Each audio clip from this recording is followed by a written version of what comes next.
Opa. Eu ia. Tá. Olá pessoal, eu sou o Mário, terapeuta Ayurveda e instrutor de meditação transcendental, e hoje eu vou falar um pouco para vocês sobre esse conhecimento milenar da meditação transcendental. Eu vou falar brevemente sobre os princípios para uma saúde perfeita dentro do contexto do Ayurveda, onde a meditação transcendental ou yoga é um desses três pilares. Tá?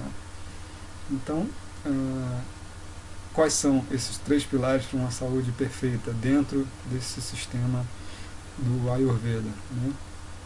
Primeiro, um sono apropriado. Então, o sono a gente sabe que é uma função fisiológica capaz de restaurar a nossa fisiologia, né, depois de um dia de atividades, trabalho. O sono vem como uma necessidade de todo indivíduo. Né? E tem algumas questões que são fundamentais com relação ao sono, que são a hora de dormir, o local apropriado, enfim, se você ingere alimentos antes de dormir, enfim, tudo isso influencia o seu sono de forma positiva ou negativa. Né? Dentro do sistema de Dinacharya, que é um sistema dentro do Ayurveda que nos ajuda a seguir um estilo de vida apropriado, uma rotina diária apropriada, então o sono ele é fundamental. Então dormir dentro de um horário saudável seria até umas 10h30 da noite, 11 horas, isso vai fazer com que o seu corpo produza hormônios e se sinta fresco no dia seguinte e com energia suficiente para que você possa se empenhar nas suas atividades do dia a dia. Outro desses três pilares é a dieta. Né? Então, segundo o Maharishi, meu mestre de meditação, que também foi um dos responsáveis pela divulgação do Ayurveda no Brasil todo e no mundo todo, ele diz que dieta é tudo aquilo que você coloca para dentro da sua fisiologia através de qualquer campo de percepção e através de qualquer forma da mente. Então, não é só o alimento que você ingere, mas tudo que você está experimentando em forma de conhecimento, de impressões, tudo que é percebido pelos sentidos, pela mente e aquilo que é ingerido. Então você pode escolher entre coisas que vão te gerar saúde, equilíbrio e coisas que vão gerar um estado de ignorância, agitação, estresse, tensão. Né? Então o Ayurveda, ele, a partir do princípio dos gunas, né, ele estabelece isso de forma muito clara, sattva, rajas e tamas. A gente não vai entrar muito em detalhes sobre isso aqui. O terceiro ponto fundamental para a evolução do indivíduo é isso que a gente pode chamar de yoga. Né? O sujeito que codificou esse sistema de yoga, Maharishi Patanjali, ele deixou um tratado chamado de Yoga Sutras, e nesse tratado, o segundo sutra descreve o que significa yoga. Yoga é o cessar dos impulsos da mente. Né? Então, eu não vou me estender muito no tema de yoga, eu vou apenas defini-lo e dentro da meditação transcendental eu vou falar um pouco sobre os efeitos da prática da meditação transcendental para a nossa saúde física, mental e comportamental. Tá? Então, eu faço parte da Sociedade Internacional de Meditação, uma organização que foi fundada pelo Maharishi Mahesh Yogi, um grande sábio que veio da tradição de Shankaracharya. E Maharishi ele foi discípulo de Swami Brahmananda Sarasvati, Shankaracharya, da tradição dos Himalaias. O Maharishi veio para o Ocidente na década de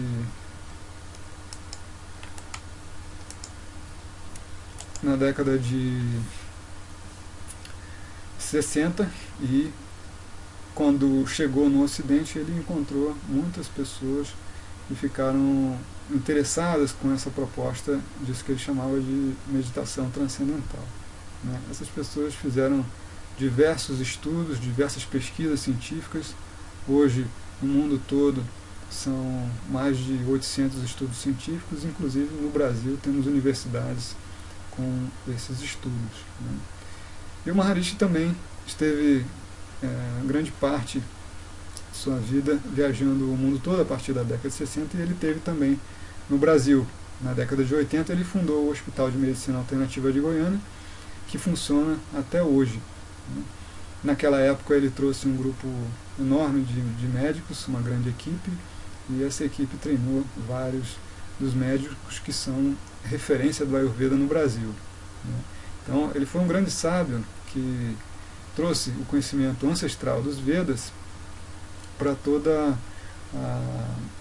o Ocidente, né? E graças à sua generosidade ele esteve no Brasil também, né?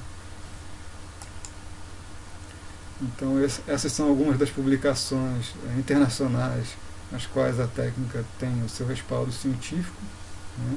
Diversos jornais e revistas extremamente importantes. E vamos falar um pouquinho agora sobre a técnica, né? Como funciona essa técnica, né? Como eu falei, trata-se de uma experiência de yoga, né? De união, né? Então a gente está vendo nesse gráfico uma onda que ela é rosada e bolhas, né?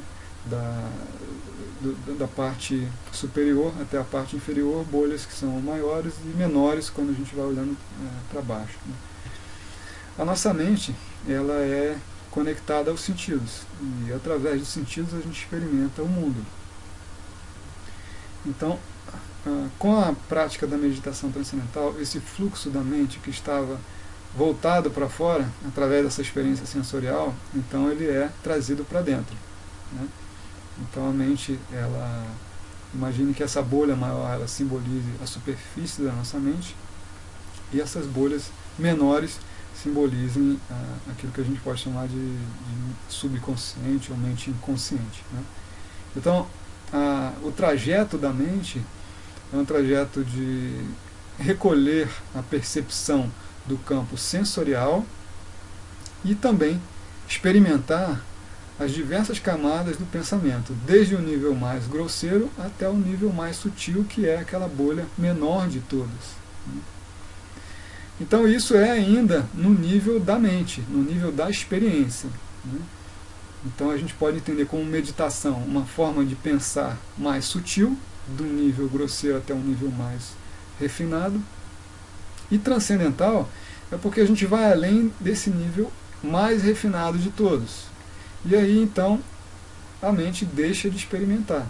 Já não há mais o experimentador, o processo de observação e o objeto observado. Então tudo se desfaz, a mente se desfaz, o intelecto se desfaz.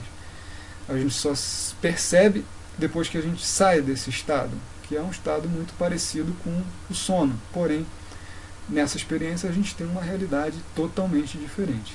E essa realidade é extremamente reparadora, assim como o sono. E a diferença do sono é que nesse estado o sujeito ele está em alerta, né? Então há um repouso profundo, uma taxa metabólica que é reduzida até o dobro do repouso que você tem no sono. Então há um relaxamento mais profundo e mais reparador que o sono.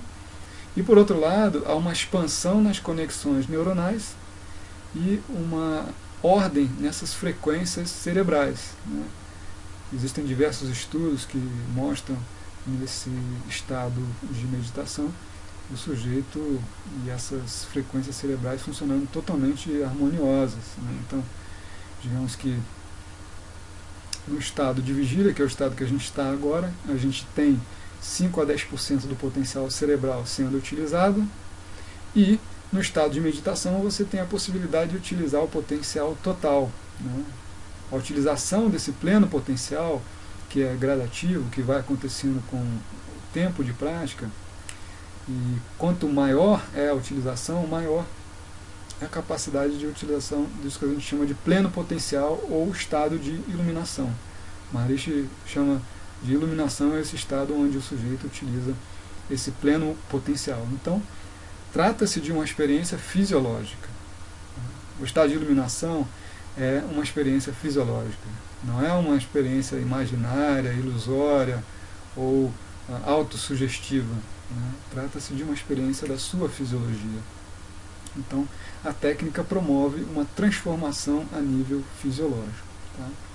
Então, nós falamos aí do sono, né, que promove um descanso, diferente do repouso da meditação, e existe também o sonho, que promove um relaxamento e não condiz com a experiência do cérebro. Então, temos situações distintas. Né?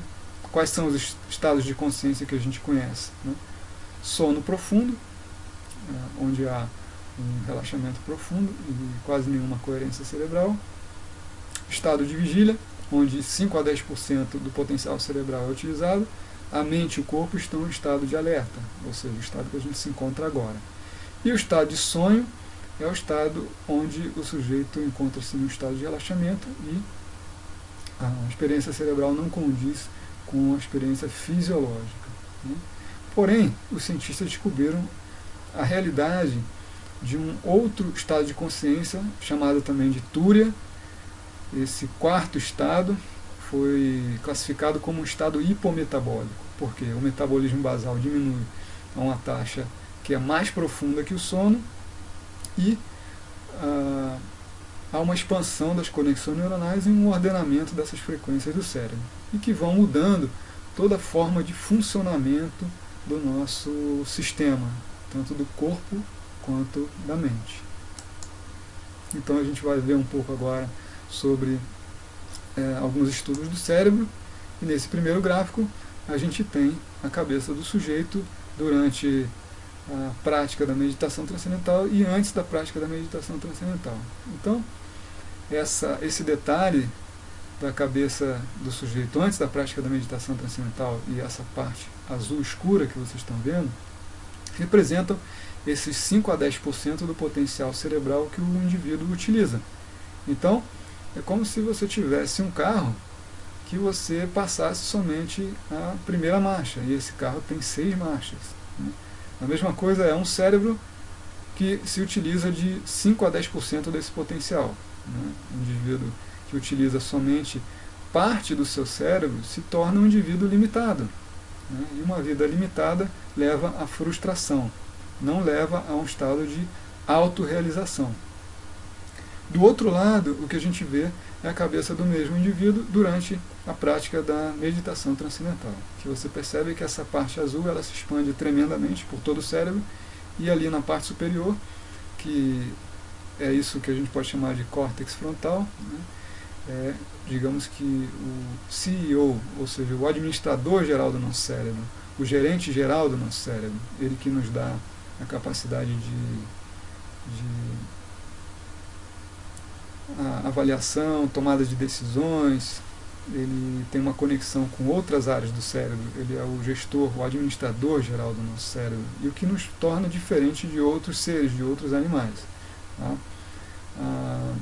Quando o sujeito é submetido a situações de muito estresse, tensão, noites de sono mal dormidas, abuso de álcool e de drogas, traumas, uma alimentação ruim, né, tudo isso vai minando o funcionamento do córtex frontal, e cada vez mais e mais a gente vai utilizando partes mais primitivas do nosso cérebro.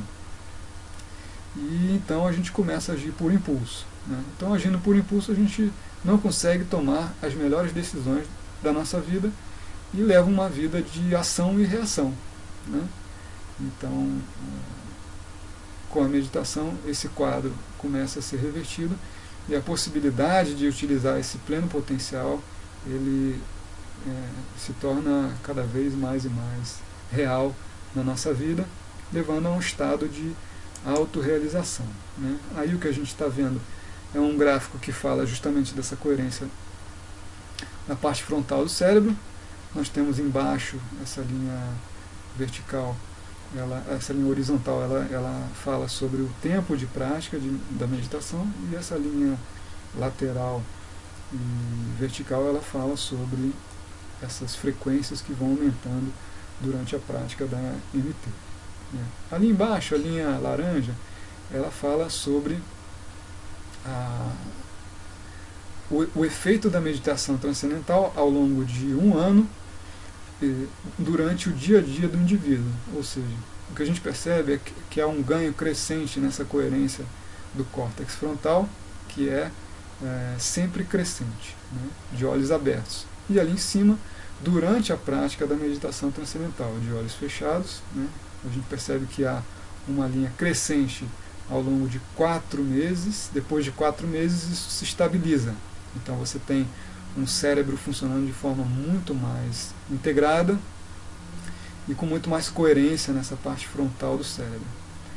Importante a gente notar que o que traz o pensamento ordenado, que consequentemente trará uma ação ordenada, é um cérebro ordenado, né? Então, de onde vem o pensamento? O pensamento vem do cérebro. E o que é essa manifestação do pensamento no cérebro? É um impulso eletromagnético, né? Então, o que a gente está percebendo ali, né, nesse gráfico é o aumento dessas frequências cerebrais durante a prática da MT e durante o dia a dia do indivíduo, que é algo constante e crescente, né? Durante o dia a dia e durante a prática, depois de 4 meses, isso se estabiliza, né? Então, para que o indivíduo tenha os seus princípios e os seus desejos e os seus dons bem desenvolvidos, bem realizados no mundo, na atividade que você desempenha, então é importante que você tenha uma mente em ordem. Uma mente cansada, uma mente fraca, não vai promover pensamentos evolutivos, pensamentos construtivos, e consequentemente não trará realização no mundo material, né? Então, o que Maharishi costumava dizer, que a mudança começa de dentro para fora, né?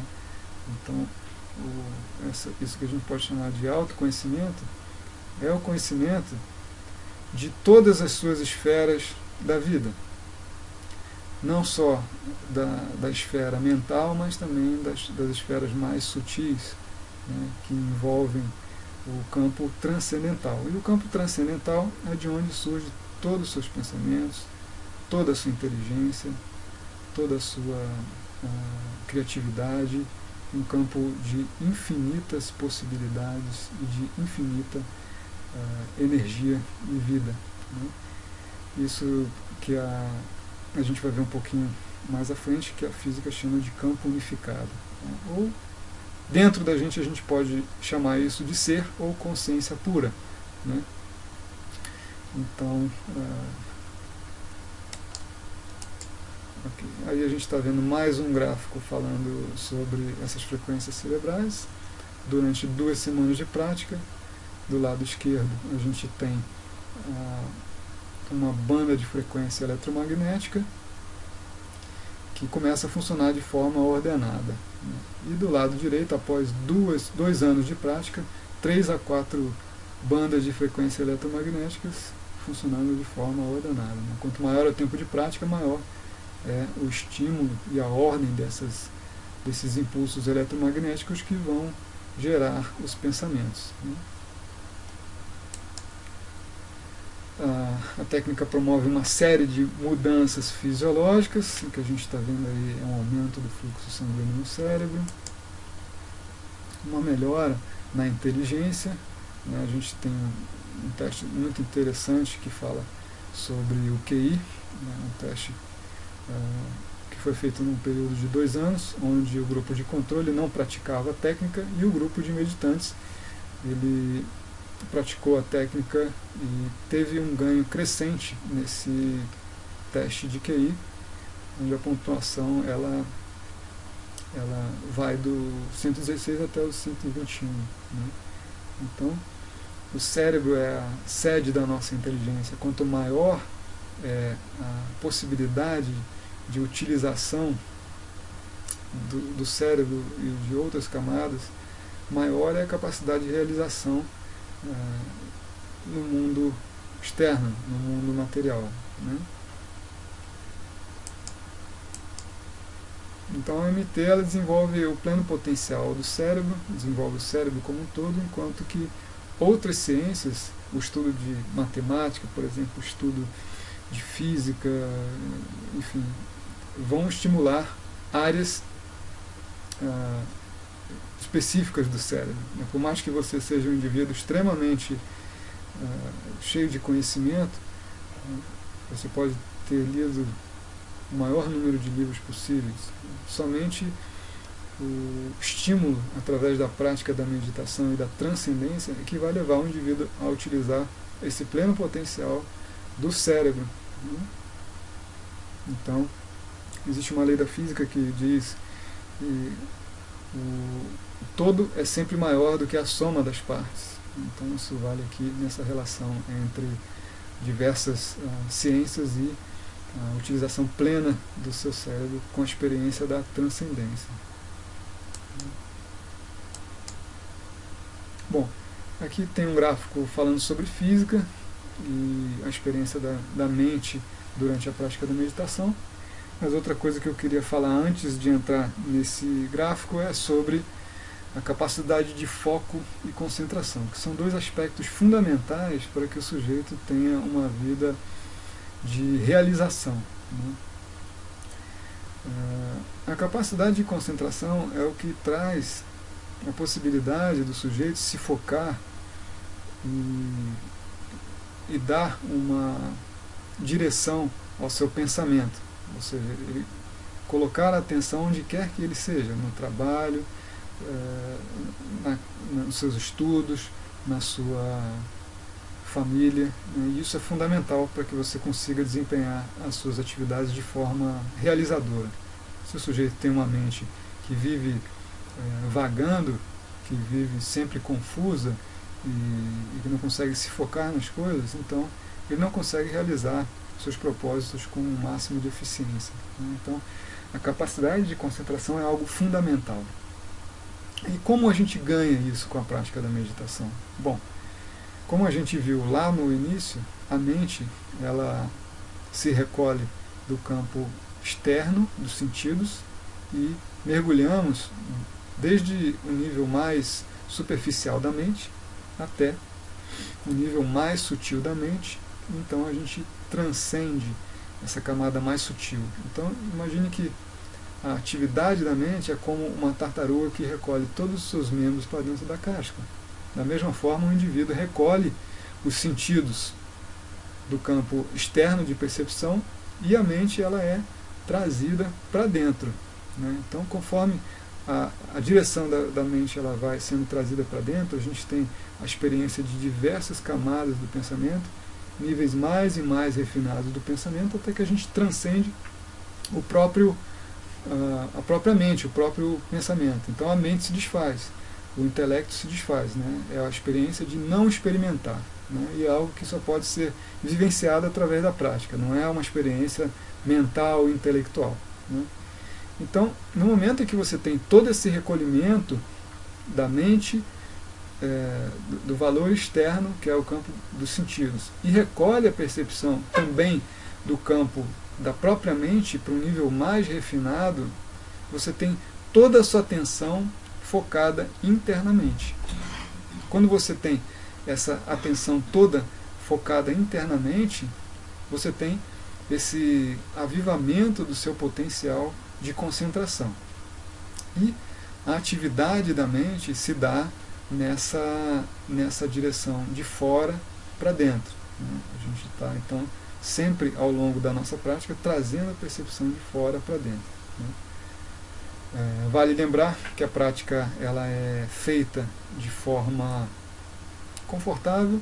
Nós meditamos sentados, pode ser numa cadeira, pode ser no chão, pode ser em qualquer lugar que você esteja confortável, e de olhos fechados. Utilizamos de um mecanismo, a gente utiliza de um mantra, que eu vou falar um pouco mais à frente, e isso permite que a nossa percepção ela vá sendo recolhida. Então, quando você traz a percepção toda para dentro, durante a prática da meditação, e sai para a atividade, esse foco que estava dentro de você é muito mais fácil de ser direcionado para cada atividade da sua vida, do seu cotidiano. Então, esse foco e essa capacidade de concentração são aprimorados de forma muito eficaz com a prática e com essa direção que a mente começa a tomar. Então, de fato, nós nos tornamos senhores da nossa mente, né? Conseguimos dar a direção necessária para que os nossos objetivos e nossos propósitos de vida sejam realizados, né? Okay. Então, vamos falar agora um pouco sobre a relação que existe entre a experiência da mente e o que a gente pode entender de campo unificado das leis da natureza. Ou seja, a física, ela, através dos anos, através de diversas pesquisas, foram classificando diversas leis fundamentais, e essas leis, elas culminam numa lei maior chamada de campo unificado. Nesse gráfico do lado esquerdo, nós vemos ali acima 4 retângulos, né, que compõem 4 leis fundamentais da física: lei da gravidade, lei da interatividade forte, lei da interatividade fraca e lei do eletromagnetismo. E o que a física descobriu é que essas leis, elas vão se unificando cada vez mais e mais, e ali embaixo elas se unificam nisso que é chamado de campo unificado de todas as leis da natureza. Então, digamos que, a grosso modo, esse campo unificado é o campo que permeia todo o universo e a grande lei que está por detrás de todas as outras leis da natureza, né? Os cientistas classificaram e qualificaram essas leis. Então, foram 25 qualidades que deram para esse campo unificado, e, resumidamente, nós podemos concentrar essas 25 leis em 2 leis, que são as leis de gerar ordem e harmonia. Então, digamos que esse campo unificado é o campo que gera ordem e harmonia em tudo no universo, né? E permeia todas as leis do universo. Se a gente for analisar, por exemplo, o sistema solar, a gente pode perceber que todos os planetas giram em torno do Sol de forma ordenada, sem que nenhum planeta colida no outro, né? Então, a gente percebe que dentro dessa estrutura existe uma ordem, e essa ordem, ela faz com que haja essa movimentação planetária sem nenhuma situação de caos, né? Da mesma forma, existe inteligência também presente na semente de uma planta, que faz com que toda a inteligência dessa planta seja desabrochada de um pequeno botão, né? E da mesma forma também existe inteligência na nossa fisiologia. E essa inteligência, ela é avivada a partir da experiência da transcendência, né? Como a gente vê aí no gráfico do lado direito, a mente, ela toma esse caminho interno e mergulha do campo mais grosseiro do pensamento, passando por diversas camadas, até que experimenta essa consciência pura, ou o campo unificado dentro da gente, né? Que é isso que a gente chama de ser, ou consciência transcendental, né? Qual a relação que existe entre esse campo unificado da física quântica e essa experiência do ser que a gente experimenta nesse estado de transcendência, nesse estado de yoga, né? A mesma experiência e as mesmas qualidades descritas pelos Vedas há mais de 3.000 anos, 5.000 anos, estão presentes nessas qualidades e características do campo unificado da física. Então, chegou-se à conclusão que aquilo que os sábios já falavam há muitos e muitos anos atrás, né, foi aquilo que a física descobriu recentemente, né? Porém, eles experimentavam isso através de sua própria fisiologia, através de sua própria experiência individual, né? Então, conforme o indivíduo vai se sintonizando com esse campo unificado das leis da natureza, mais e mais ele tem apoio a esse campo que promove ordem e harmonia em todo o universo, né? consequentemente, ele só pode trazer mais ordem e harmonia para a sua fisiologia. Se essa teoria não fosse válida, isso não aconteceria. Mas como o indivíduo entra nesse estado de consciência pura, nesse estado de transcendência, então a fisiologia começa a se regenerar, começa a se autorregular. O corpo entra num estado de relaxamento profundo, eliminamos cansaço, eliminamos estresse, tensões, todos os sistemas e todas as células são autorreguladas, e em termos da mente a gente tem uma experiência de coerência cerebral e melhora nesse funcionamento dessas ondas e frequências que começam a funcionar cada vez mais e mais de forma ordenada. Então aí a gente tem uma experiência totalmente diferente do que a gente vivencia no dia a dia.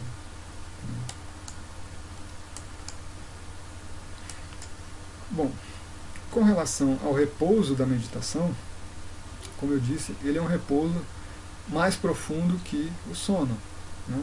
A gente percebe nesse gráfico 3 situações distintas: uma situação de hipnose, uma situação de uma noite de sono e a experiência do repouso da meditação transcendental. Na linha abaixo, na linha horizontal, a gente percebe um número de horas, um período de horas, onde cada experiência foi verificada. E nessa linha vertical a gente tem a queda do consumo de oxigênio, ou seja, a medida da taxa metabólica durante cada uma dessas situações. A sessão de hipnose não demonstra ali nenhuma alteração na taxa metabólica. A noite de sono ela tem uma alteração ali de até menos 8% da taxa metabólica na 6ª hora de sono. O que significa? Que o batimento cardíaco e a respiração diminuem a menos 8% do seu funcionamento normal na 6ª hora de sono. Depois da 6ª hora de sono, esse metabolismo ele vai aumentando até que o indivíduo acorda. Isso se o sujeito tem uma noite de sono bem dormida. Se ele não tem uma noite de sono bem dormida, a consequência é que isso não trará um repouso apropriado e não terá uma capacidade de regeneração tão eficaz. O que a medicina diz é que 90% das doenças são de fundo psicossomático, ou seja, a somatização das tensões e estresses causam 90% das doenças. Então, a única forma de repouso e eliminação de cansaço e estresse que a gente utiliza é o sono. Então, se você não tem um sono eficaz e tem problemas de insônia ou dificuldade de pegar no sono, isso vai gerar uma inabilidade do corpo de eliminar cansaço e estresse, que consequentemente pode gerar uma condição de doença. Tá? E agora, por último, analisando ali o gráfico da experiência da meditação transcendental, que acontece num período de 20 minutos, essa taxa metabólica ela cai em até menos 16%, ou seja, o repouso do indivíduo ele é até 2 vezes mais profundo que o repouso de uma noite de sono.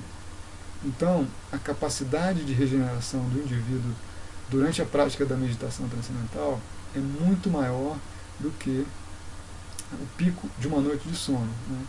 Entendendo que a gente pratica a técnica 2 vezes ao dia, uma na parte da manhã e outra no final da tarde, então você está dando um repouso 2 vezes por dia de forma mais eficaz que o repouso do sono. Consequentemente, a capacidade de eliminar tensões e estresse é muito maior. Então, a gente começa a tratar e compreender da saúde de forma muito inteligente, que é prevenir ainda o mal que está por vir, e não tratar da saúde de forma precária, que é quando já temos a doença instalada. Então, como eu falei anteriormente, a saúde dentro desse conceito do Ayurveda é um estado de equilíbrio fisiológico, mental e espiritual. não é somente a ausência de doença. Então, se eu tenho uma fisiologia funcionando em perfeita ordem, né, os tecidos do meu corpo bem nutridos, as funções biológicas funcionando de forma ordenada, as excreções funcionando também de forma ordenada, né, uma mente em paz, os sentidos funcionando em ordem, e uma alma também em paz e contente, eu tenho saúde. Esse é o conceito de saúde para a Ayurveda, é um conceito integral, que envolve a mente, o corpo e a alma do indivíduo, né? Então, com essa prática, esse potencial de autorrealização, realização do ser, né? Que é esse encontro que o indivíduo tem com a sua essência, o que a gente pode chamar de alma também, né? É um desses 3 pilares para uma saúde perfeita e preventiva, que é muito mais inteligente do que você pensar na saúde pela doença, né? Ou seja, eu só vou me tratar quando eu estou doente. Mas no Ayurveda não. Você pode ir a um terapeuta, a um médico, quando você não está doente, né? Para aprimorar a sua qualidade de vida. E esses princípios mais sublimes, né? Então, um corpo que funciona em ordem, ele é a morada perfeita para a realização de uma alma e dos seus objetivos mais sublimes e mais elevados, né? Aí o que a gente vê é a mudança no lactato do plasma, que é a substância relacionada ao estresse. Então toda a bioquímica do corpo é alterada, né? Antes da meditação esse lactato se encontra numa taxa de 11,5. Durante a meditação ele cai para 6,5, quase que a metade do nível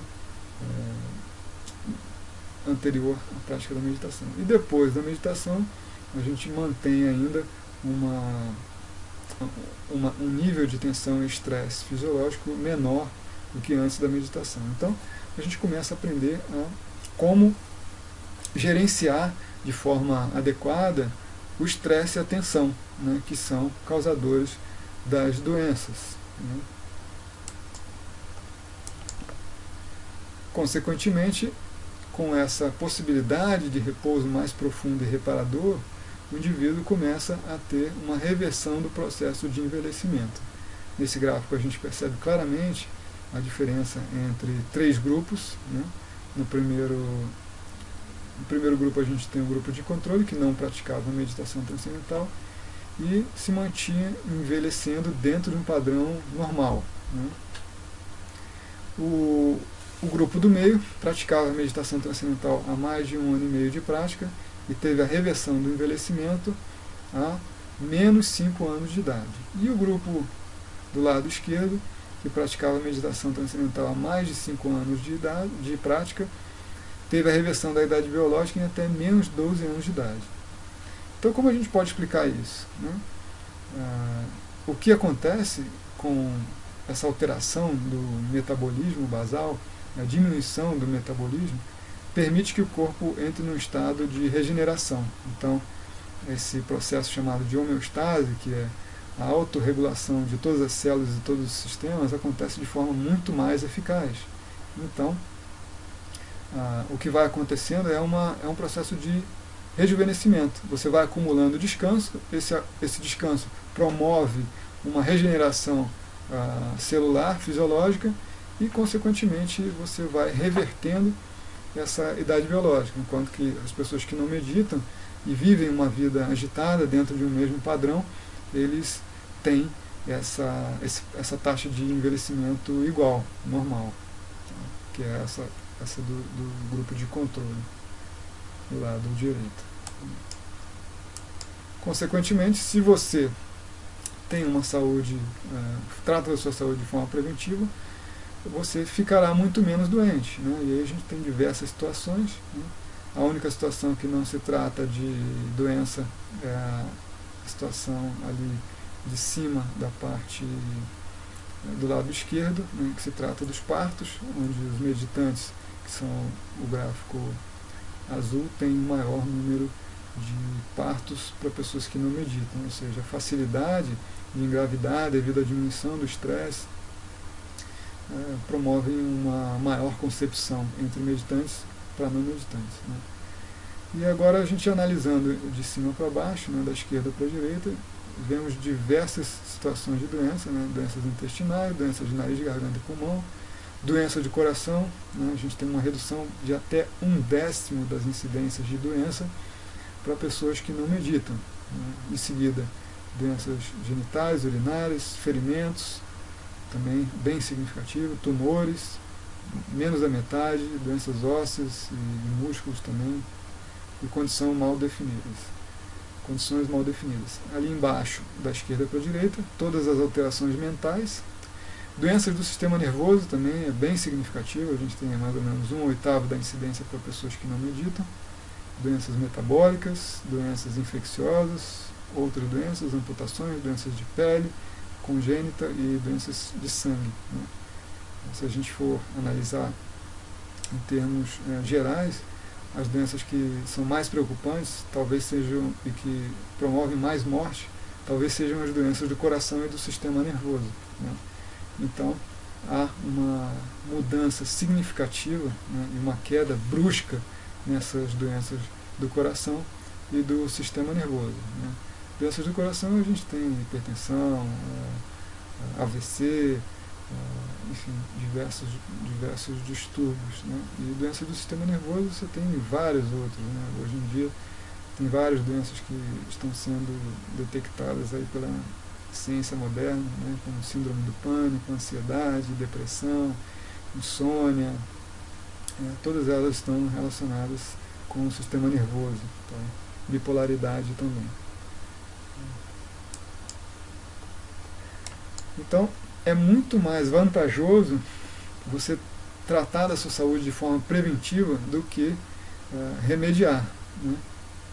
O que a gente percebe nesse gráfico fica claro, porque temos aí uma redução das hospitalizações e das visitas médicas entre pessoas que meditam e pessoas que não meditam. Pessoas que entre 0 e 18 anos tiveram a metade das hospitalizações para pessoas que não meditam. Pessoas com 19 a 39 também metade das hospitalizações, e pessoas com mais de 40 anos de idade tiveram menos da metade das hospitalizações para pessoas que não meditam. Do outro lado, do lado direito, com relação às visitas médicas, a gente tem uma proporção bem similar, né, decrescente conforme a idade aumenta. Né? Ou seja, é muito mais vantajoso pensar em prevenir do que tratar daquilo que já está instalado no seu corpo. Né? Então, antes de qualquer coisa, a meditação transcendental ela promove um estado de saúde físico e mental que permite a prevenção de uma série de doenças e a reversão e até o auxílio no tratamento de diversas doenças, como a gente viu no gráfico anterior. Né? Ressaltando que a importância também de um estilo de vida apropriado, uma noite de sono bem dormida, uma dieta apropriada, a prática de exercícios e atividades que tragam prazer e tragam experiências positivas para o corpo e para a mente também são fundamentais para a criação de um estado integrado de saúde aos indivíduos. Alguns gráficos interessantes, né? Diminuição da depressão. Eu particularmente aprendi a meditar em 1998 devido a uma situação de estresse e depressão, onde eu passei por uma situação de muito trabalho e muito estudo ao longo de 2 anos. Eu trabalhava e estudava, acordava às 6 horas da manhã, chegava em casa meia-noite. Então isso foi gerando muito estresse, muito cansaço e começou a perturbar o meu sono, o que vai gerando uma qualidade de mente não muito boa, né? E isso vai gerando quadros depressivos. Né? E aí foi quando eu encontrei a meditação transcendental e comecei a praticar desde então. E tive resultados magníficos em 1 mês de prática e aí continuei a praticar e deixei de lado os medicamentos que eu utilizava. Redução da insônia. Olha, o grupo de controle ele não tem uma eficácia no tratamento da insônia.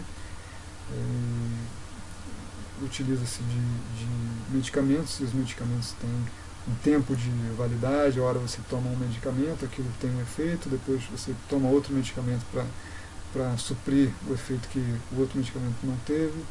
Enfim, então você fica nisso e não tem uma eficácia no tratamento da insônia. A gente percebe aí que a MT ela tem uma queda brusca nesse tratamento, e a minha experiência prática com isso é que com uma semana de prática, a pessoa já tem uma notável mudança nisso. Uma situação específica que aconteceu foi uma pessoa que tinha síndrome da perna inquieta, e isso está diretamente relacionado ao sistema nervoso, ou seja, quando há muito estresse, muita agitação, o seu corpo ainda fica se movimentando, e a pessoa tem dificuldade de dormir devido a essa movimentação do sistema nervoso, da fisiologia. Então ela me contou que com uma semana de prática também ela acabou com esse problema que assolava a vida dela e trazia sérios problemas para a qualidade de sono dela. Bom, com relação à insônia, eu queria também comentar o que acontece, de como a prática influencia um sono positivo. Primeiro, nós estamos dando um repouso que é 2 vezes mais profundo que o sono, e 2 vezes ao dia. Então, consequentemente, o gerenciamento do estresse e da tensão está acontecendo de forma muito mais preventiva. Quando você tem uma atividade qualquer, e isso te gera muito estresse, muita tensão, vai gerar uma mente muito agitada. Quando o indivíduo se deita para dormir, para que ele faça essa transição de um estado de vigília para o estado de sono, ele passa por alguns níveis de relaxamento. Se há muita tensão, essa transição do estado de agitação, de estresse, para um nível de relaxamento até que ele entre no estado de sono, esse nível pode demorar, essa transição pode demorar muito, porque há muita tensão, muito estresse. Então, até que o corpo relaxe, ele passa por várias fases. E se há muita tensão, muito estresse, pode ser que o indivíduo nem consiga dormir ou tenha problemas de acordar à noite.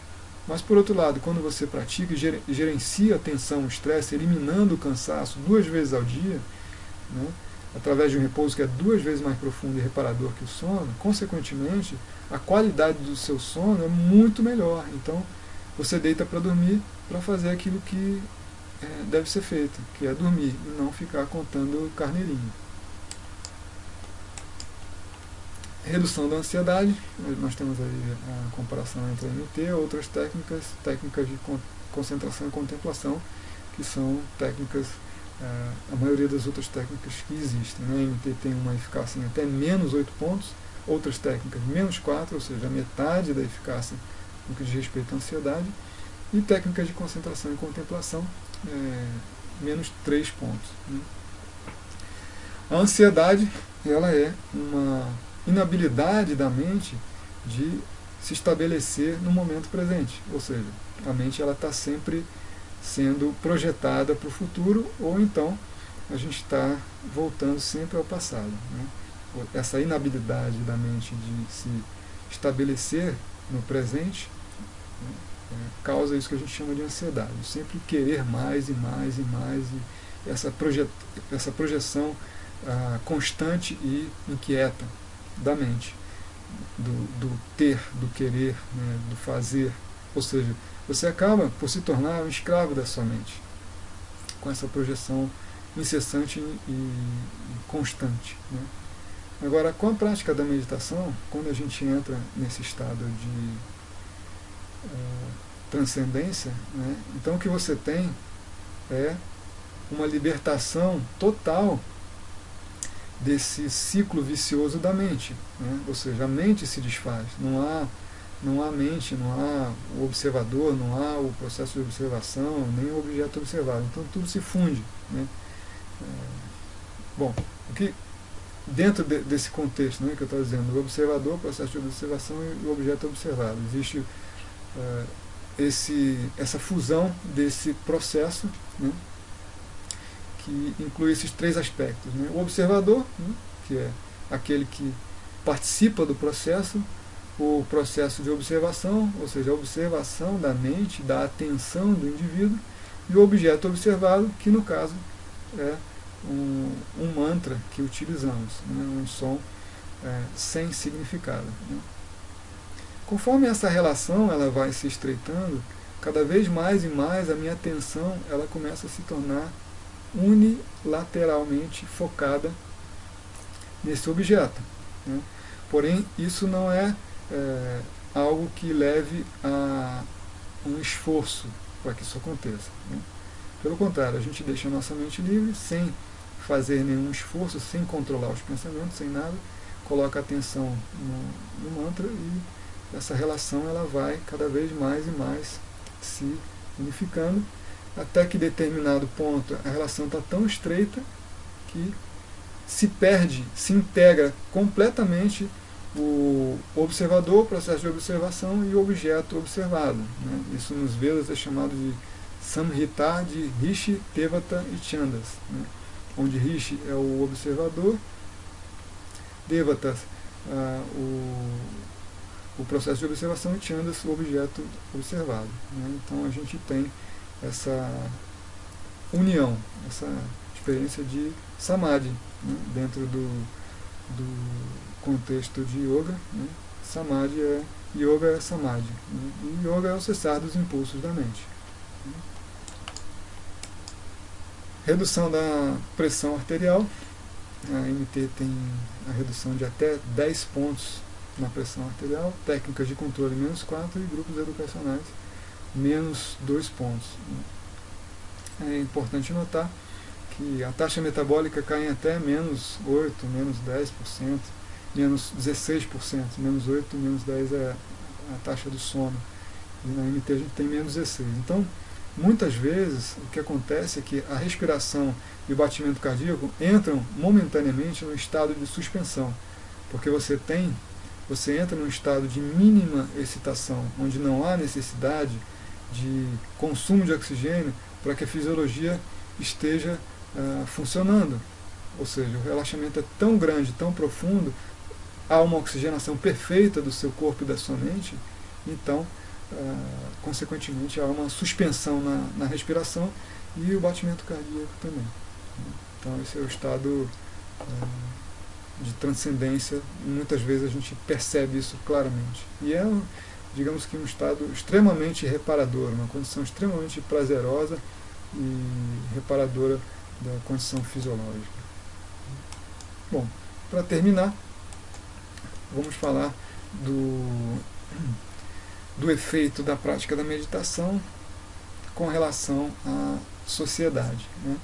Então nós vimos já que a MT promove uma mudança no padrão de funcionamento do cérebro, há uma expansão das conexões neuronais, a gente começa a utilizar cada vez mais e mais áreas do nosso cérebro que a gente não utiliza normalmente, há uma sintonia nas frequências do cérebro, então a gente começa a caminhar para a utilização do 100% de potencial do cérebro. Essa utilização plena do cérebro promove uma mudança no seu coeficiente de inteligência, ou seja, o cérebro é a sede da sua inteligência. Quanto maior é a possibilidade de utilização, maior é a capacidade de realização intelectual. A capacidade de foco e concentração também é adquirida com esse recolhimento da mente do campo dos sentidos para um campo interno, ou seja, toda a percepção é recolhida a um ponto interno único. Tá? Quando você vai para a atividade, esse foco é completamente direcionado para cada atividade que você quer, com muito mais facilidade. Então, clareza mental também é adquirida. Com relação à fisiologia, o corpo relaxa profundamente, eliminando cansaço, estresse e revertendo diversos processos de adoecimento devido a essa eliminação da própria causa das doenças, né, que é o estresse e a tensão. E como nós falamos, 90% das doenças são causadas devido às tensões e estresse que a gente acumula e não consegue eliminar por uma rotina muito atarefada e por um sono inapropriado. Agora, com relação à influência do indivíduo que pratica a meditação e a consciência da coletividade, a gente tem diversos estudos que talvez sejam os estudos mais significativos, né, com relação à criação da paz no mundo. Então, o que a gente vai perceber é que com esse estudo a gente percebe que a paz no mundo não é uma questão social, não é uma questão política, não é uma questão econômica, mas sim uma questão individual. Então, se você tem indivíduos em paz, consequentemente, você pode ter uma sociedade em paz. É como uma floresta. Para que você tenha uma floresta verde, é necessário que haja diversas flores, diversas árvores verdes, né? A mesma coisa. Se você tem indivíduos que estão funcionando de forma integrada e ordenada, com sua fisiologia cada vez mais e mais harmoniosa, isso vai gerar uma influência na consciência da coletividade. Como é que a gente pode explicar isso? Existe um efeito na física chamado de efeito de campo, onde 1% de uma partícula, quando ordenado, automaticamente vai gerar ordem nos outros 99% dessa partícula. Por exemplo, se você pega a luz de uma lâmpada e você cria a ordem ali, você forma que é chamado de raio laser, né? Até então, a luz da lâmpada ela era emitida para todos os lados. A luz do raio laser não, ela tem uma direção e uma inteligência que leva ela a um ponto. Da mesma forma que você transforma uma parte metálica em um magneto, quando você magnetiza essa parte metálica, você transforma ele num ímã. E da mesma forma que você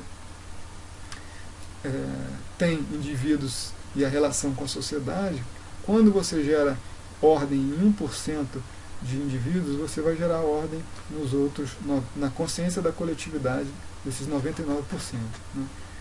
Tá. Então isso foi muito comprovado através de diversas experiências. Né? E o que vocês estão vendo aí foi uma delas que aconteceu em Washington em 1993, um grupo de aproximadamente 600, 700 meditantes, né, no seu primeiro dia, e no final das 8 semanas, que a gente conta ali embaixo, né, na linha horizontal, essa linha verde pontilhada, crescente, ela representa esse número de meditantes que vai crescendo ao longo das 8 semanas.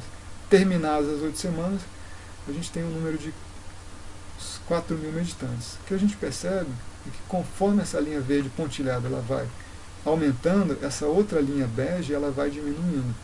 Né? E essa linha bege trata das taxas de violência e criminalidade. Ou seja, conforme vai aumentando o grupo de meditantes e vai se aproximando desse 1%, né, essa taxa de violência e criminalidade ela vai diminuindo. Né? Então, a gente percebe claramente que nós somos os responsáveis pela paz no mundo. Né? Então, se você quer uma sociedade em paz, é necessário que você crie essa condição interna. E, consequentemente, isso vai se expandir a todos ao seu redor. Né? A gente percebe uma mudança nas nossas relações com a nossa família, com a nossa sociedade, com o lugar que a gente mora, enfim, isso se expande cada vez mais e mais. Né? Tá. Antes de qualquer coisa, nós somos energia. Matéria é energia ao quadrado.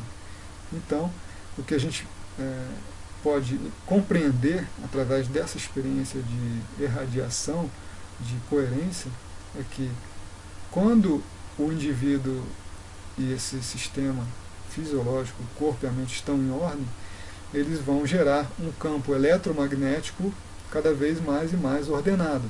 Esse campo eletromagnético vai gerar uma influência positiva na sociedade ao seu redor. Né? A gente percebe que há uma influência muito grande, né, nas pessoas que estão ao nosso redor. isso é percebido quando tem talvez uma pessoa irritada, uma pessoa muito nervosa, e ela é capaz de criar um estrago muito grande no ambiente de trabalho ou na família, né? Se não há um suporte emocional e um estado de equilíbrio nos outros membros da família, é bem provável que todos entrem nesse estado de desequilíbrio.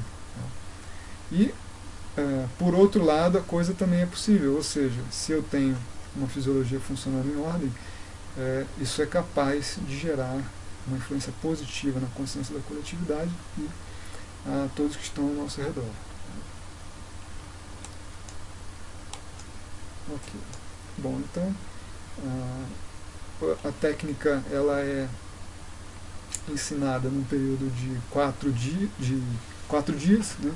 Essa primeira explanação é sobre os benefícios da técnica, como funcionam os mecanismos da técnica e os benefícios para a saúde física, mental e comportamental. E depois nós temos 4 dias de prática, né? No primeiro dia de prática, nós fazemos uma cerimônia aos mestres da tradição, e essa cerimônia é chamada de puja, que não é uma cerimônia religiosa, é apenas uma forma de gratidão que o professor tem por ter recebido esse conhecimento milenar, e ele transmite esse conhecimento em nome dessa tradição. Então essa cerimônia é feita, e depois da cerimônia a pessoa recebe um mantra e aprende como utilizar esse mantra de forma apropriada. Depois a pessoa já começa a praticar em casa e temos mais 3 encontros consecutivos. Tá? A AMT ela é uma técnica que não envolve nenhum tipo de controle físico e mental. Ela é uma técnica que não envolve concentração e não envolve contemplação, né? Ela utiliza da própria tendência natural da mente e do corpo, né? As técnicas de concentração, por exemplo, o indivíduo precisa focar a atenção em um ponto, né? Por exemplo, a chama da luz da vela. Então, a percepção dele fica apegada a um ponto externo, enquanto que o sentido da visão está percebendo aquele objeto, né? Ora, se a atitude da mente é de se interiorizar e a mente está voltada para fora experimentando algo, é muito mais difícil de trazer a percepção totalmente para dentro quando você tem essa atividade e essa experiência externa, né? Então, as técnicas de concentração, elas mantêm a sua mente limitada e boiando na superfície do pensamento. Talvez depois de muito tempo de prática você atinja um estado de interiorização, mas isso restringe a natureza da mente, que é de mergulhar para dentro. As técnicas de contemplação, elas têm um princípio também diferente da MT. Por exemplo, o indivíduo precisa pensar num ambiente, né? Imagine que você esteja num ambiente assim, bonito, com muitas árvores e tal. Então, ele cria uma condição na mente dele de estímulo da mente, né? Isso vai gerar uma excitação na mente, né? Ou seja, o que a gente percebe nas técnicas de contemplação é que o indivíduo fica apegado ao pensamento. Então, isso o mantém nadando na superfície da sua mente, né? Por outro lado, a MT ela não restringe o pensamento, né? Nós, como eu disse, praticamos sentados de forma confortável, não há necessidade de sentar numa postura que seja antinatural. Isso já permite que você não fique preocupado com o seu corpo e a percepção seja trazida para dentro de forma mais fácil, né? Meditamos de olhos fechados e utilizamos o mantra da forma adequada, né? Sem tentar controlar os pensamentos. Então, inocentemente, a sua percepção ela é trazida para dentro e começa a mergulhar em direção a esses níveis mais e mais sutis do pensamento, até que a experiência da mente ela se desfaz, até que temos isso que a gente chama de transcendência, tá? Então é isso, gente. O indivíduo ele começa a ter contato com esse campo do ser, com esse campo transcendental que nutre a vida e traz para ele essa possibilidade de se realizar, ou seja, de autorrealização. Autorrealização significa a realização do, do, do nível mais grosseiro da vida com o nível mais sutil, ou seja, é uma experiência interna. Essa experiência, ela compreende o desenvolvimento daquilo que a filosofia chama de Dharma, ou seja, o seu verdadeiro propósito na vida, por que você está aqui. Então seus dons e características e qualidades mais elevadas começam a ser desenvolvidas com essa experiência que é uma experiência individual e interna. Ok? Então é isso, gente. Espero que vocês tenham gostado.